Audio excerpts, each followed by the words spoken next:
એટલે હવે આપણે આ બીજા વિભાગની વાત કરશું. બીજા વિભાગમાં એનો થોડો ઇતિહાસ છે કે આ ટેબલ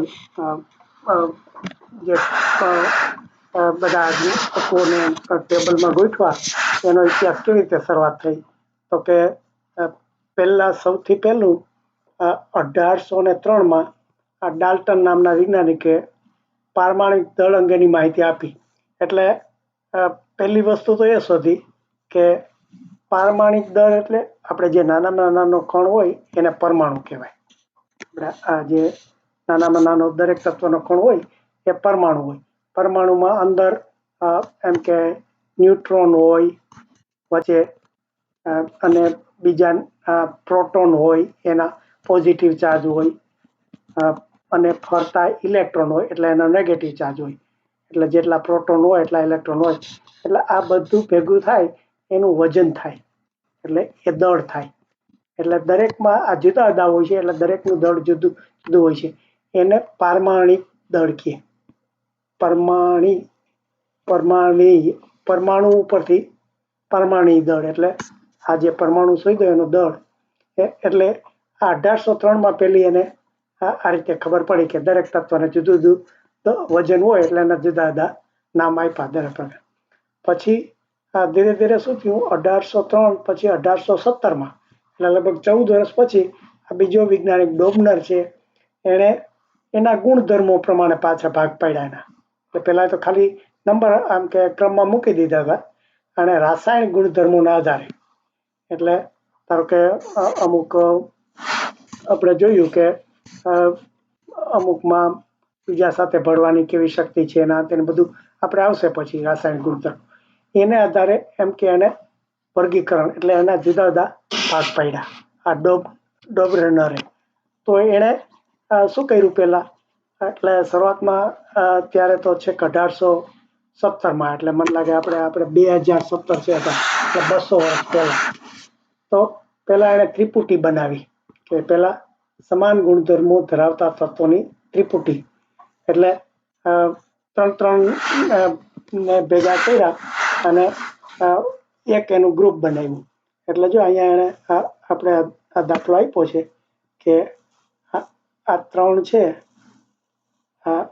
કે લિથિયમ, સોડિયમ અને પોટેશિયમ.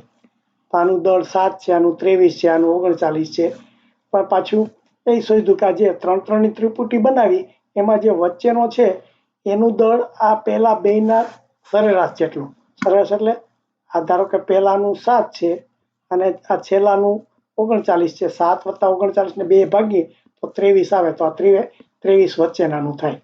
એટલે આ રીતે આ 3-3ના એ રીતે. પછી આણે આ બીજો ગ્રુપ છે, આ ક્લોરીન, બ્રોમિન અને આયોડિન. એટલે આ 3 છે, એમાં જો આનું 35 છે એટલે એનું પારમાણિક દળ એટલે એનું વજન, અને છેલ્લાનું 127 છે.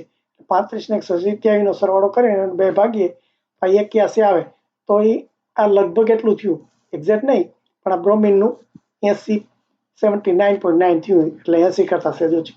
એટલે આ બધાના ગુણધર્મો સરખા છે એમ. એટલે લિથિયમ, સોડિયમ, પોટેશિયમના સરખા છે અને ક્લોરીન, બ્રોમિન, આયોડિનના સરખા છે.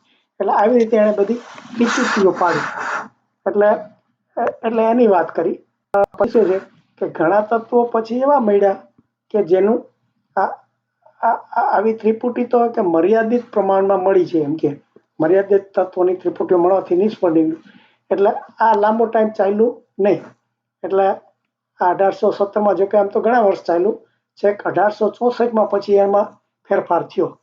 તો 1864માં આજે બીજો ન્યુલેન્ડ નામનો વૈજ્ઞાનિક હતો, એણે આ બધાને પછી આ ત્રિપુટી પાડવાને બદલે એને પારમાણિક દળના ચડતા ક્રમમાં, એટલે આજે 1 હોય પછી જેનું વજન 2 હોય ને પછી 2 આ નંબર આપ્યો.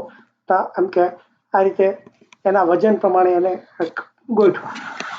એટલે આપણે ક્લાસમાં ના હોય કે સૌથી ઓછા વજનવાળો કરાવો બોર્ડ, પછી એથી વજનવાળો એવી રીતે એણે બધાને ગોઠવા. એટલે ગોઠવા એટલું જ નહીં, પણ એને પાછી શું ખબર પડી કે આ જે 8મો જે નંબર એના પછીનો આવે ને, એ 8મો નંબર ને એનો ગુણ પેલો જે હતો એના જેવો જ થયો.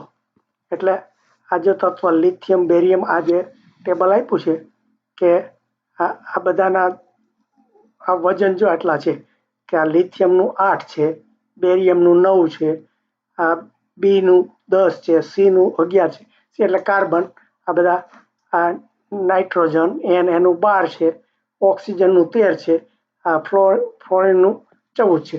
એટલે આ રીતે ઉતરતા ક્રમમાં ગોઠવતા ગયા. એટલે જો કે આ લિથિયમનું 1 છે, એટલે ખાલી નંબર આપ્યો છે એનો, મતલબ કે ક્રમાંક નંબર આપ્યો છે, એનું વજન નથી આપ્યું. એટલે વજન બધા જુદા જુદા છે. એટલે ધારો કે આ લિથિયમનું વજન 7 છે અને આપણે બીજો કયો છે એને આમાં નથી આપ્યો ક્યાંય, બ્રોમિન કે એને આપ્યો છે. એનું આપણે અહીંયા જોયું 23 છે. એટલે આ ખાલી ક્રમાંક જ છે. એટલે એને કીધું ને ચડતા ક્રમમાં ગોઠવા, આ વજન પ્રમાણે ચડતા ક્રમમાં ગોઠવા, એટલે એને નંબર આપ્યો કે આ લિથિયમ નંબર 1, બેરિયમ 2. હવે એમાં સારે ગમ પધની સા આપણે જે બોલીએ ને, તો આ છેલ્લે સા પાછો આવી ગયો, એટલે 7 ને 8મું થાય એને પાછો અહીંયા જે પહેલું હતું એની નીચે મૂક્યો. એટલે લિથિયમ હતું એની નીચે આ સોડિયમ મૂક્યો. એટલે જોયું કે જેની નીચે આવ્યા એ બધાના ગુણધર્મ સરખા. એટલે લિથિયમ અને સોડિયમનો એક સરખો, Be અને Mgનો સરખો થયો. એટલે આ જે ઊભા એને સમૂહ કીધું. એટલે આવી રીતે આ જે સમૂહ થયા એના ગુણધર્મો સરખા હતા બધા. એટલે એને અષ્ટકનો નિયમ કીધો. અષ્ટકનો એટલે 8મા જે 8મા ક્રમાંકે એના પછી જે 8મો જેનો નંબર આવતો હતો એ એના જેવો જ થયો. એટલે આ રીતે આ થોડો આગળ વધ્યા. પહેલા ત્રિપુટી હતી એને બદલે હવે એમ કે આવું કોઠો બનાવ્યો કે જેમાં 8 સમૂહ થયા અને 8માં એવી રીતે એટલે આ થયા. એટલે આમાં ખાસે કીધું કે આ જે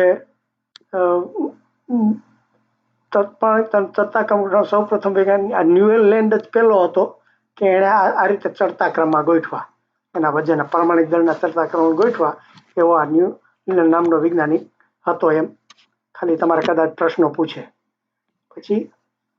અને આ કીધું કે આ તમારો જે ઊભો સમૂહ હોય એને ઊભો સ્તંભ એને સમૂહ કીધો, અને જે આડો હોય એને આવર્ત એટલે પીરિયડ. એટલે આપણે આડા અને ઊભા ટેબલ થયું, આડો સમૂહ થયો, અને ઊભો સમૂહ થયો અને આડો આવર્ત થયો. એટલે આ ઊભા છે એની સંખ્યા 7 છે અને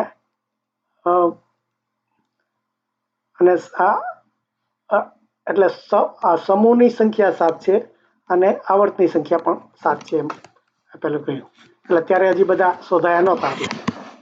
એટલે